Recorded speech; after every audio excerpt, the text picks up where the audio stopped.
day I had 67 phone calls. They just want to Hands go down, online. They want to go to your Right. webpage. Very cheap to start, and just learning and getting as many experiences as you can.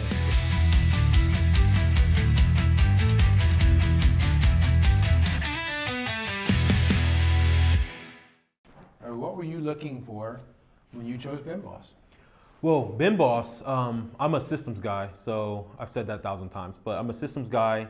So what I've learned, especially like when running business or getting into business, is that you can't do everything. Like, I mean, I can't stress that enough. Like, there's the single one guy operator who's literally doing everything, trying to answer all the calls, trying to do all the invoicing, trying to do all the quoting, trying to do the job itself, trying to drive, trying to do everything. That's a quick way to burn out and actually hurt your business a fair amount. Or wreck. Yeah, or wreck. Oh yeah, exactly. Yeah, wrecks. I mean, accidents in general. But so when I kind of heard about BIM Boss and I kind of seen like the structure and the systems that it actually could do, I realized that was like definitely the way to go. And yeah, I mean, like I said, it's hands down. I mean, great software. Customers get notifications, automations, all of it. Is all right there, and then also the online ordering. So now you don't necessarily have to answer a call if you put a promotion in there that says, "Hey, you do it online, you get to save." So people like saving money, so that's an option. So. Well, they do like saving money, and then the ability to actually put the different percentages in there. Yep. And the promo codes. There's nobody else out there who's doing that. You do get burnt out answering the phone all the time. Oh right? yeah, I mean, yeah. it's nonstop. I think it was 2 weeks ago. It had been end of October. I was telling Charles. I mean, in one day I had 67 phone calls. Yeah.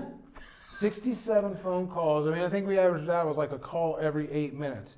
I just assume, I want to talk to customers, but I don't want to talk to them that bad. Right. And I want to order up some dumpsters, and we had a good day that day because I did take so many phone calls, but I mean, that's a lot of phone calls. That's a lot of phone calls, yeah. And that's what means our marketing is great and everything else. But as we've discussed on here before, and I've discussed it with you, I've discussed it with other people and discussed on YouTube, kids these days, and when I say kids, I mean, I would say the average person we have ordering a dumpster from us is anywhere between 30 to 36, okay? Yeah. So I'm 56, so those are kids. They don't want to talk to people. No, they do not. That's They it. just want to Hands go down, online. They want to go to your Right. webpage. They want to look, in which we've done a great job, and I know and you're getting there too. Here's the dumpster, here's the size, here's the cubic yard box, this is what fits in there. You ought to have a pretty good idea what Right. size dumpster you need. Right. And then here's the price for 1, 3, 7 days. And they just click it, and then they don't have to talk to me. No. Yeah. And they get a text from BIM Boss saying, we're on our way. Right. We get an email receipt first once they order the dumpster. Yeah. Right. Then they get the, next thing you know, hey, we're on our way. Hey, we arrived. Hey, here's your dumpster's here. They don't want to talk like people my age want to call to somebody. Oh yeah, exactly. I mean, I get a one call a week where somebody's like, I just want to make sure you're a real person. Yeah, exactly. Yeah, I was about to say, yeah, you got that generation, Yeah. and you have also this newer generation that's going to become the adults of the future.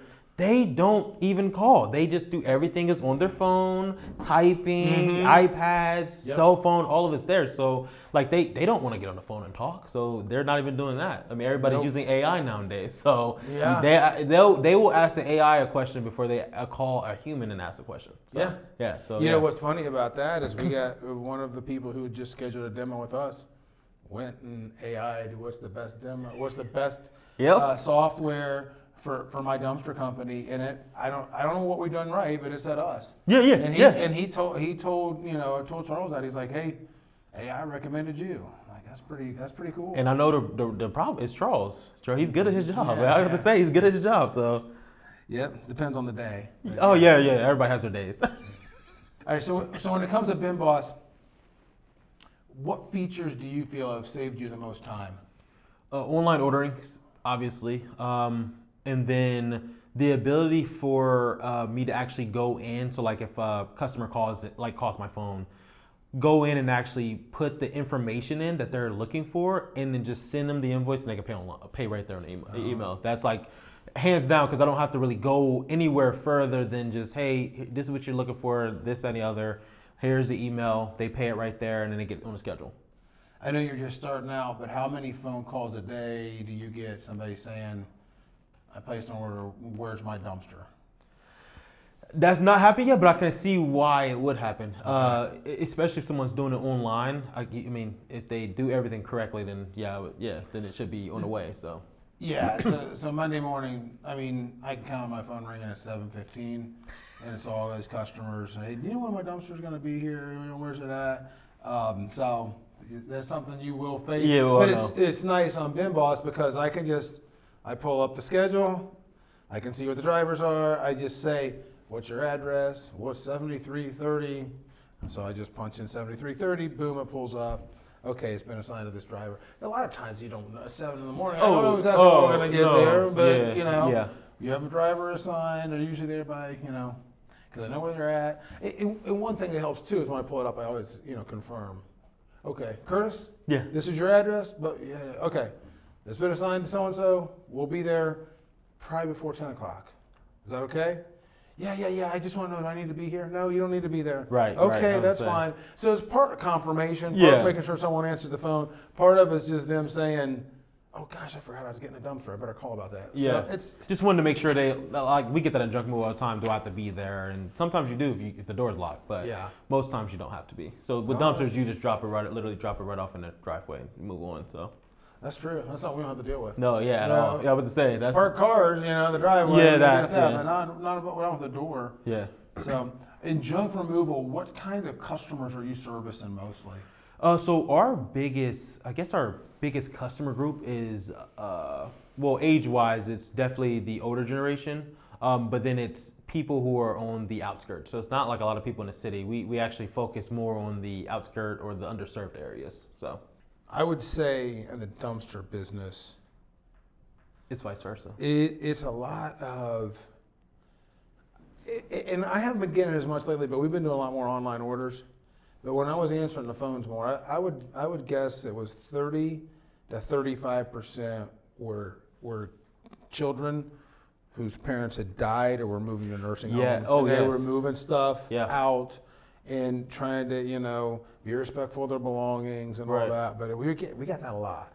And I don't know if that's died off because I don't have as much communication. So in junk removal, I think, since we are serving those, basically those outskirts cities, those rural areas, that's actually, we get a lot more of those calls, like a estate clean out than we do like a regular junk, like single item pickup. So we get more of those in general. And I think that's just kind of what comes with the business because you're in a rural area. There's also their family maybe had a farm or something like that with a lot of like a barn that's full and a house that's full, and they are just trying to get rid of the property because they live in the city, so they're just trying to get it done quickly. And I've definitely seen a lot of those types of customers go to dumpster rental. And then, so that's kind of what made me say, okay, let's try dumpster rental. So, do you think a lot of junk removal guys get into dumpster rental? No. I would say I say this all the time to all my the people in the at Ace. But what happens a lot is it's easier to do junk removal because you can just get a pickup truck. It doesn't have to be a good pickup truck. It could be a pickup truck with a bed on it and that can pull a trailer. That's an easier way to get into it.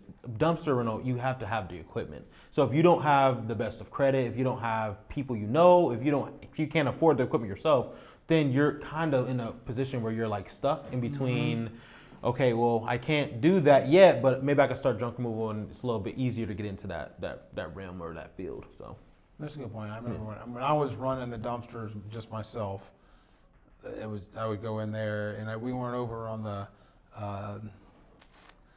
the side where we'd puck in and puck out. So it was just me on the residential side. And that's what I would see a lot of is guys who had 1985 F-150 with wood slats up the side. Absolutely. And maybe even, just a sign that they had written stuck on the side of their truck saying, Jimmy's junk removal. And, but you would see them, there's no exhaust on their truck. Right. And, that was a common occurrence for people to do that. Absolutely. And then a lot of, there was one guy who would pull basically in his truck, and then he had another truck bed that he pulled behind him. I've seen that too. In there. So you can get real creative. I mean, like I said, it's very cheap to start, and I say this all the time too as well. Anybody and their mom can start junk removal. You can start junk removal in your SUV, to be honest with you. Yeah. Yeah, you can pick up a single item or strap. I've seen people strap beds to the top of their car, put some not zip ties, but string or rope around, and then take somebody's bed to the landfill. So I've seen that as well. So it's much easier to start there than it is dumpster rental because you need equipment. So, Well, Kurt, what advice would you give to somebody who's starting out today? Well, starting out in junk removal or dumpster rental would be to, first of all, don't be afraid to start. I think a lot of it comes down to people have these ideas. I have like 1,000 ideas, but you have this idea.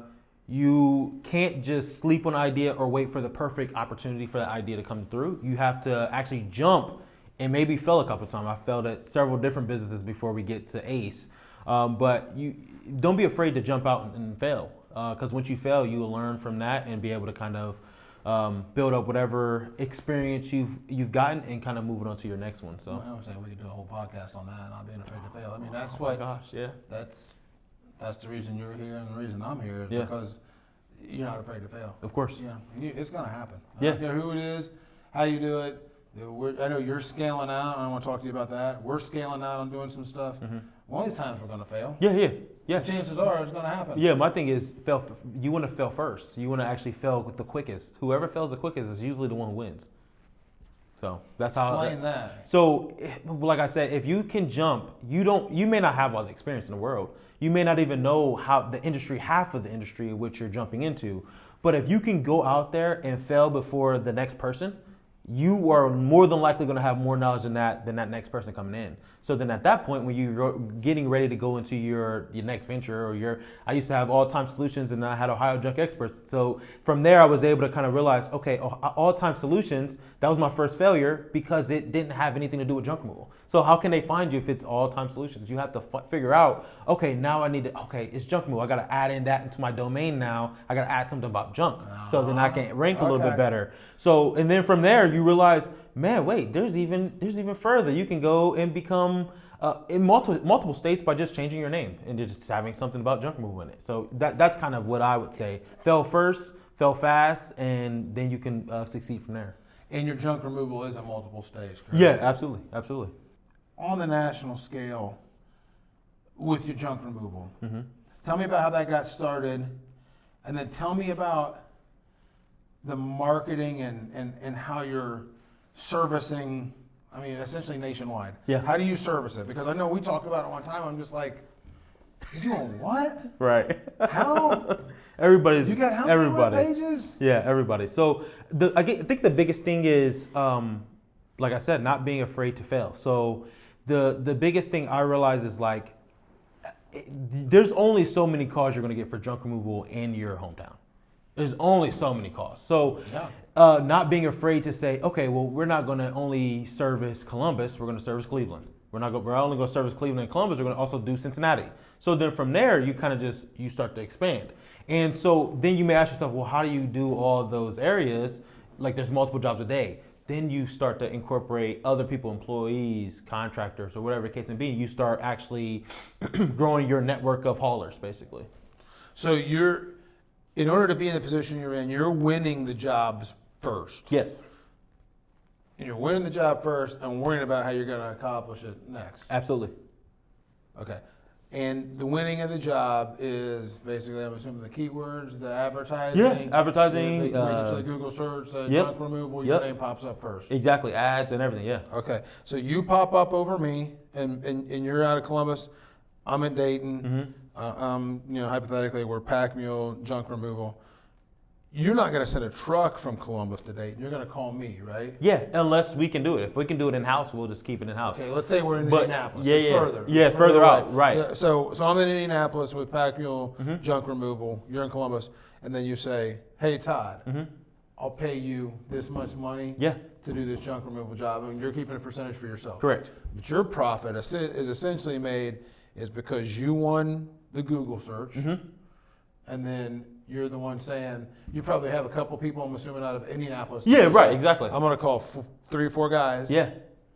And I'm Kurtis. You know who I am. Yeah. Yeah. Yeah, no, exactly. Yeah, exactly. You know who I am. And then you say, will you do it for this much? Is that how you really, it goes even further than that. So what we'll do is we get the call. We figure out what they actually have first, because everybody is calling for something to be removed. It may not be worth your time, and so that's another side of it. What we do is, if it's not worth our time, we'll just give it to some of our guys in the area. Basically, that's what we do. So that's how you build a relationship. Yeah, that's how you build the relationship. So next time when you can make some money, you yeah, say, exactly. Let me make a nickel off of this one. Yes, okay. exactly. So then from there, we ask, hey, how much do you need to get this job complete?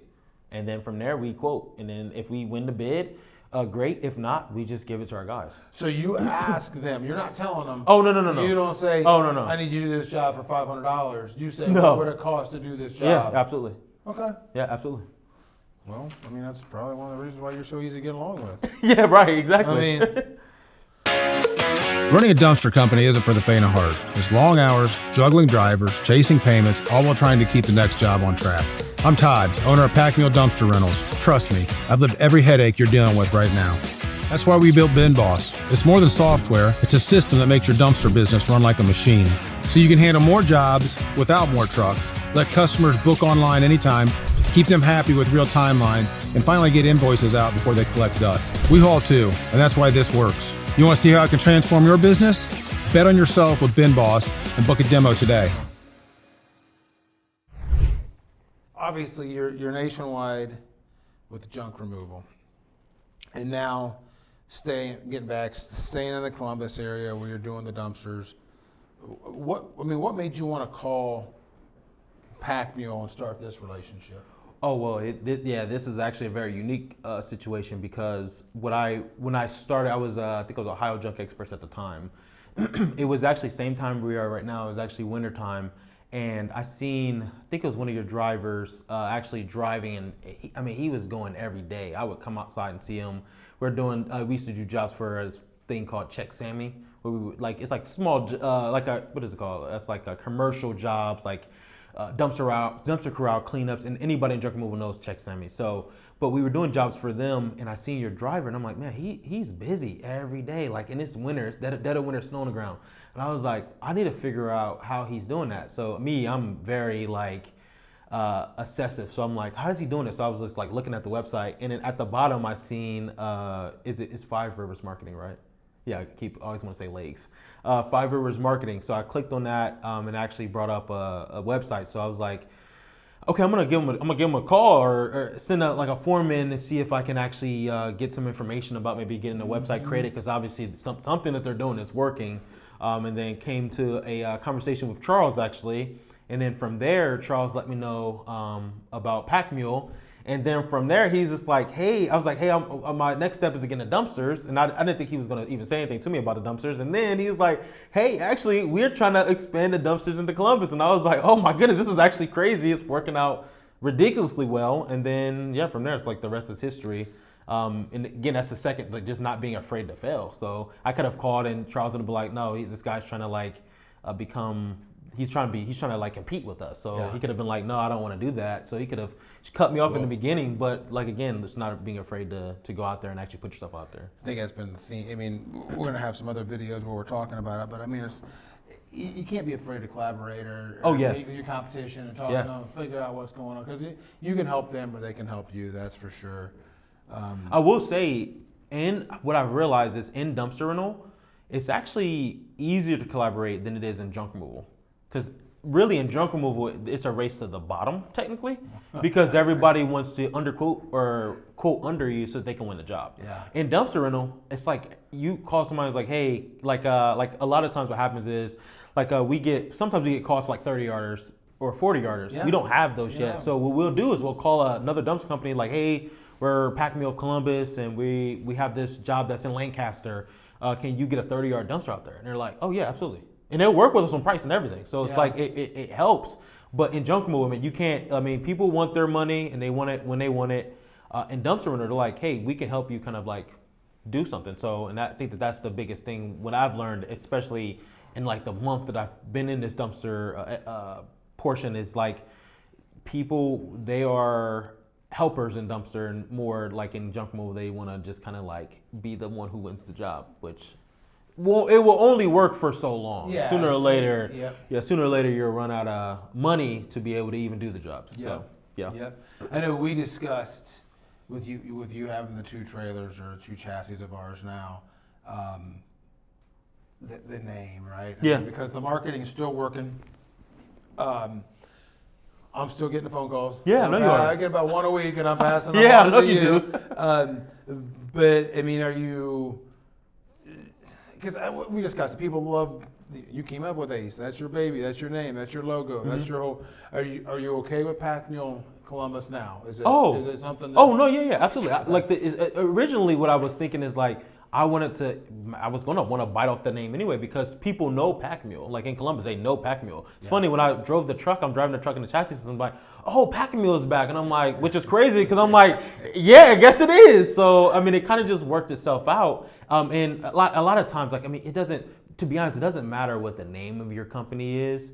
As long as you can start, you can get out there and actually get moving. Yep. You can build your brand, whatever the name is. I think a name helps to start to build the brand. Yeah. But it's only going to keep it for so long, and then after a while, that could be a really bad name. Yeah, you right. Know, you could be right, like Pack right. Mule, those guys. You know, Right. They're not. They don't live up to what they say. Yeah. But starting off, I felt pretty good that I've been able to at least give you these phone calls to where you're Right. like, and I know I'm always the same every time. I'm like, call this person right away, but I get them on the phone. No, yeah. And here's the deal anymore. You never know because I'm getting 614 area codes. I'm getting 74 area code calls. But I had like 3 last week. There were 74 area codes that were in town to help mom and dad. Yeah. Or one of them just absolutely. moved here. Absolutely. So I'll take them. And then one of the first questions I typically try to ask is, like, hey, what's the price on your dumpster? Well, what size do you need? When do you want it, and where are you? So finally, they get to the city, Right. And I think the one that I gave you was Like a Westerville, and then there was a Worthington. And then there was one down. I was in Columbus not too long ago. It was like right in the city. Yes. And then yes. there was one I got the other day too. Was a name I don't even name. I don't remember the name. I'm like, what are you close to? Oh, we're close to Delaware. I'm like, oh. Okay. Yeah. Absolutely. Absolutely. Yeah, I can't. Yeah, we can't do that. But I got a guy who can call. Exactly. Yeah. So I just wanted to know how you felt about. I've just been a part of some name changes from businesses, and then that name's near and dear to their heart. Right. And I didn't want to force Pack Mule on you, but No. I'm like, man, I just think it would be a good. It's not for my ego or it doesn't help, my business. But I'm like, I just think it would be a good. I've seen how you run your business too. So I wasn't like. I can see some guys would be like, I don't want Pack Mule to have anything to do with this guy, yeah. There's that portion of it as well. But no, I felt comfortable that if you utilize that name, I thought that you could get some more business. No, of course. No, yeah, absolutely. And that's definitely, Yeah. like I said, when we came back and we were going to the landfill, they're like, oh, Pack Mule's back. And then they see it's me and they're like, wait, Kurtis, what are you doing in there? Like, yeah, so it's just funny. Yeah, just funny. Yeah. You didn't look like the other No, guy. yeah, it's like, where's the other guy? I'm like, he's not yeah. here no more. It's us now. Yeah. I wish that would have worked out a little bit better. He did a good job. It's just he needed more, and he wanted to grow. He needed to make more money than what it was starting to make. Potentially, he would have made more, Right. but he needed it right away. Yeah, he needed it right now, right? So, and there's those type of people, the people who need it right now. So, Yeah. which is fine. I mean, you just got to figure it out at that point. So, yeah. So where do you see Ace / Pack Mule? Let's go just with the dumpster side of it. Mm-hmm. Where do you see that a year from now? A year from now, operating hook lift trucks. We've talked about it. I've talked about it with my driver. I mean, it's just that system is going to be ideal for any type of expansion. I mean, really and truly. Yeah. So I think that's what the year looks like. But I think getting these, well, obviously we have like these last 2 months in our belt and kind of understanding what we need to do and actually kind of like move forward so we can actually book more jobs. I think when we go into the new year, next year, we'll also be able to see kind of how our systems will hold up going forward, and then from there we can make a decision. But my goal is to franchise. That's always been the goal. And how many dumpsters do you have in Columbus now? We have 6 of the 12, 13 right now. When do you think you'll have all 13 customer sites? The hope is sometime February. That's the hope. That first one weekend in February? Yeah. That's what you're looking for? That's what I'm looking for. Have all 13 of them out there Absolutely. moving? Yeah, Good. absolutely. And then from there we can see if we sink or swim. There it is. I know you haven't been doing the dumpsters quite as long, but you've done the junk removal. what's the craziest thing you've had to put in a dumpster or seen in a dumpster?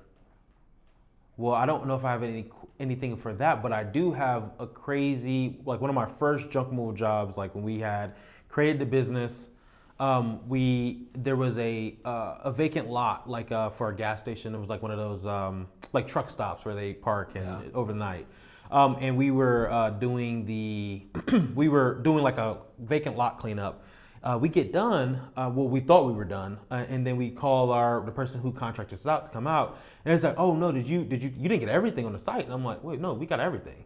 And it's like, no, you didn't see in the, like, basically the fine print, there was human waste on the actual lot, and I'm thinking like, okay, maybe it's like a couple of like pebbles.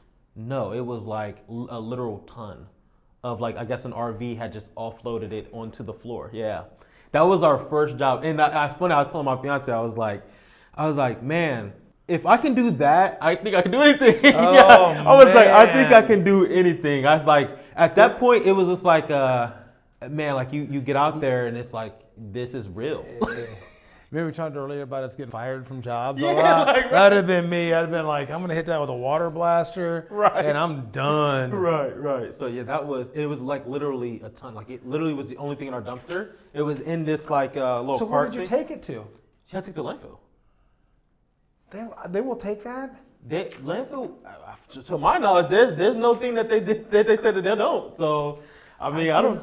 That's a silly question, but I would have thought that it fell under some sort of. I would maybe. I don't But we were new at that point, so we didn't know where to take it. That's so. like you said, just take a chance. Yeah, right? just take a chance, right? I can't believe. No, that was like that was still by far the wildest thing that we have had to remove, the wildest. And oh my gosh, that, like I said, fell fast because we were so cheap on that job. And I just remember, like, I was talking to the guys, they're like, oh, how much money did we make from this job? I was like, oh, I didn't make anything. We actually lost some money because we had to come out here for a second time. So yeah, but yeah, like I said, it's just learning and getting as many experiences as you can. So that was like one of our first experiences, and it was definitely a lesson learned. So One of my drivers, good friend of mine growing up, retired teacher, works for me now, has for the last couple of years, loves to go early. Always got to be out there early. He gets up like 4 a.m. and school does teacher. his workout, and then he's at these job sites. So he goes up to Springfield to get one, and he's in downtown Springfield, and he rolls in, I want to say it's like 6:30 in the morning. Backs in to grab this dumpster. Of course, you can hear it beep, beep, beep, wakes the neighbor. At this time, my driver gets up. He's like, a little bit of stuff overflowing from the dumpster, but he's like, nothing. He's like, I think I can just go up there and jump on it and tamp it down. So he's jumping up and down on it. Neighbor comes out. Hey, man, I'd be real careful on that mattress. He's like, oh, yeah, why? And he says, yeah, that guy, he just killed himself in there last week, and that's the mattress he killed himself on. So my driver pulls out his flashlight, and he's like, I'm standing on this mattress. There's nothing but dry blood. wow. He's like, I'm getting out of here. And Right. he cusses like a sailor because he was one. He's like, I'm getting out of here. Right. He calls me bitching at me. I'm like, I didn't tell you to get up there Right. and Nobody jump told on you to that do it. thing. Right. Yeah, Exactly. yeah. That was Exactly. on you. And Right. you could have waited till it was a little bit light out, but you got to go early in the morning. So Right. That's crazy. would it be safe to say that you prefer dumpsters over junk removal? Oh yeah. Because I mean, really, you're just. Because of that last story you just told. Well, no, that was earlier on. We haven't had anything crazier to that, but I think you have to get that one out of the way first. But in dumpsters, I mean, honestly, you're just dropping it off and then picking it up and then unloading and then dropping it back off and picking it back up again. There's a little bit more that goes into it. There than that, is, but I mean, in yeah. junk removal, I mean, you go in someone's house and they can have bed bugs, they can have fleas. We've had fleas, roaches, things like that. So Yeah, that's Yeah, so I mean, you gotta, you got hoarder situations. So it's like for me, I would rather. Okay, well, you guys handle that, and then just drop the dumpster off. yeah. I had a lady call last year. She's like, we're doing this and this. We have bed bugs. Is that gonna be a problem? I'm like, No, 'cause I'm just dropping it off and leaving. I don't Right. care. I Right. mean, those dumpsters are staying outside. I don't care Right. where they are. Yeah. So, Right. So yeah, that's what I would say. if you could ask, if you had some advice, again, I haven't been in it too long, but with the dumpsters, what's one thing you'd do different starting off? For dumpsters, to be honest, I probably would have started with a hook lift truck. I don't know why, but I feel like I know that that's a big ask, but I would have definitely probably started off that way.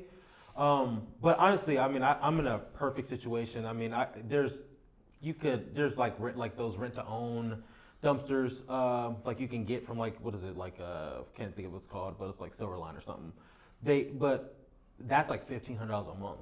So like you have to really be hustling to make money immediately out the gate. So I kind of have like a perfect situation. We did a show on that, and of course that was my biggest regret, was that we didn't start off with hook lifts. But I think everybody has that regret, because how much money is taking that chance? Yeah, and then you're gonna drop $130,000, $140,000, $150,000 on a truck that you're not sure you can make money on. Right. Not to mention buying the dumpsters.